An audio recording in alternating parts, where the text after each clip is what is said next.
قضا روزوں کے مسائل. فرض روزے کی قضا آئندہ رمضان سے پہلے کسی وقت بھی ادا کی جا سکتی ہے. یعنی قضا روزے کب رکھیں؟ اگلے رمضان سے پہلے. عن عائشہ رضی اللہ عنہا قالت کان یکون علی الصوم من رمضان فما استطیع ان اقضیہ الا فی شعبان متفق علیہ. حضرت عائشہ رضی اللہ تعالی عنہا کہتی ہیں مجھ پر رمضان کے روزے باقی رہتے اور میں قضا روزے شعبان سے پہلے رکھنے کا موقع نہ پاتی. اور شعبان کب ہوتا ہے؟ رمضان سے پہلے. اکثر لوگ ایسے ہی کرتے ہیں, اچھا رکھتے ہیں اور پھر اگلا رمضان آ جاتا ہے. اس سے بخاری اور مسلم نے روایت کیا ہے. فرض روزوں کی قضا متفرق طور پر یا لگاتار دونوں طرح جائز ہے. یعنی آپ چھوڑ کے بھی رکھ سکتے ہیں اور ایٹ اسٹریچ بھی رکھ سکتے ہیں, اکٹھے بھی. عن عائشہ رضی اللہ عنہا قالت نزلت فعدۃ من ایام اخر متتابعات فسقطت متتابعات رواہ الدارقطنی صحیح. حضرت عائشہ فرماتی ہیں روزوں کے بارے میں پہلے یہ آیت نازل ہوئی کہ قضا روزے رمضان کے علاوہ دوسرے دنوں میں مسلسل رکھے جائیں, لیکن بعد میں مسلسل روزے رکھنے کا حکم ختم ہو گیا. اسے دارقطنی نے روایت کی. اور اگر یہ حکم باقی رہتا, منسوخ نہ ہوتا, مشکل ہو جاتی. اللہ تعالیٰ کتنی آسانی کرتا ہے ہمارے لیے. قال ابن عباس رضی اللہ عنہما لا بأس ان يفرق لقول اللہ تعالی فعدۃ من ایام اخر رواہ البخاری. حضرت عبداللہ بن عباس فرماتے ہیں قضا روزے رکھنے میں الگ الگ روزے رکھے جائیں تو کوئی حرج نہیں, کیونکہ اللہ تعالیٰ کا ارشاد ہے دوسرے دنوں میں تعداد پوری کی جائے. اسے بخاری نے روایت کیا. یعنی اصل مقصود کیا ہے؟ تعداد کا پورا کرنا. مرنے والے کے قضا روزے اس کے وارث کو رکھنے چاہیے. عن عائشہ رضی اللہ عنہا قالت قال رسول اللہ صلی اللہ علیہ وسلم من مات وعلیہ صیام صام عنہ ولیہ متفق علیہ.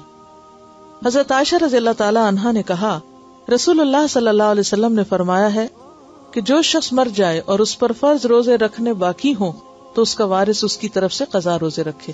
اسے بخاری اور مسلم نے روایت کیا. لیکن اگر وارث میں بھی ہمت نہ ہو تو پھر فدیہ دے دیا جائے. نفلی روزے کی قضا ادا کرنی واجب نہیں ہے. یعنی اگر آپ نے نفلی روزہ رکھا اور توڑ دیا تو قضا رکھنا ضروری نہیں. عن ام ہانئ قالت لما كان يوم الفتح فتح مکہ جاءت فاطمة فجلست عن يسار رسول اللہ صلی اللہ علیہ وسلم وام ہانئ عن یمینہ قالت فجاءت الوليدة بإناء فيه شراب فناولته فشرب منه ثم ناوله ام ہانئ فشربت منه فقالت یا رسول اللہ صلی اللہ علیہ وسلم لقد افطرت وكنت صائمة فقال لها اكنت تقدين شيئا قالت لا قال فلا يضرك ان كان تطوعا رواه ابو داود. حضرت ام ہانئ کہتی ہیں یوم فتح مکہ یعنی فتح مکہ کے روز حضرت فاطمہ رسول اللہ صلی اللہ علیہ وسلم کی بائیں طرف آ کر بیٹھی, آپ کے بائیں طرف آ کر بیٹھی, اور میں یعنی ام ہانئ آپ کے دائیں طرف. اتنے میں ایک لونڈی برتن لے کر آئی جس میں پینے کی کوئی چیز تھی. لونڈی نے وہ برتن رسول اللہ صلی اللہ علیہ وسلم کو دیا, آپ نے اس میں سے پیا.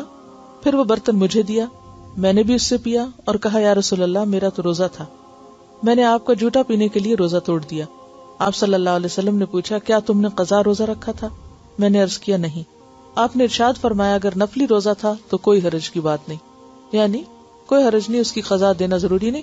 ہاں اگر نظر کا روزہ ہو یا قضا روزہ رکھا اور وہ توڑے تو پھر اس کی قضا ظاہر ہے کہ دینی ہوگی, کیونکہ قضا روزہ جب تک قضا کریں گے نہیں, پورا نہیں کریں گے تو پورا ہی نہیں ہوگا.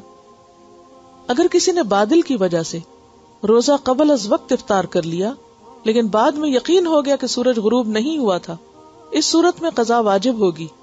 اسی طرح سحری کے وقت کھانا کھا لیا, بعد میں یقین ہو گیا کہ صبح صادق ہو چکی تھی, اس صورت میں بھی قضا واجب ہوگی, کفارہ نہیں. یعنی اگر آپ نے لیٹ سحری کھائی اور بعد میں پتا چلا او ہو یہ تو وقت گزر چکا تھا, آپ نے 6:30 کو 5:30 سمجھا, تو اس صورت میں بعد میں پھر آپ اس روزے کی قضا دیں گے.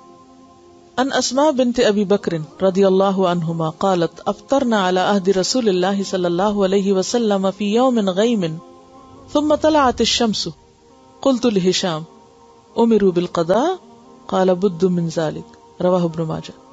حضرت اسماء بنت ابی بکر کہتی ہیں کہ رسول اکرم صلی اللہ علیہ وسلم کے زمانے میں ایک روز ہم نے بادل کی وجہ سے روزہ افطار کر لیا, بعد میں سورج نکل آیا, کیونکہ اس دور میں گھڑیاں تو نہیں ہوتی تھی نا کہ ٹائم دیکھتے لوگ. حدیث کے ایک راوی اسامہ کہتے ہیں میں نے ہشام یعنی دوسرے راوی سے پوچھا کیا لوگوں کو اس وجہ سے قضا کا حکم دیا گیا تھا؟ ہشام نے جواب دیا قضا کے بغیر کوئی چارہ ہے, یعنی اور پھر کیا کہا گیا, یعنی قضا ہی کروایا گیا. اسے ابن ماجہ نے روایت کی.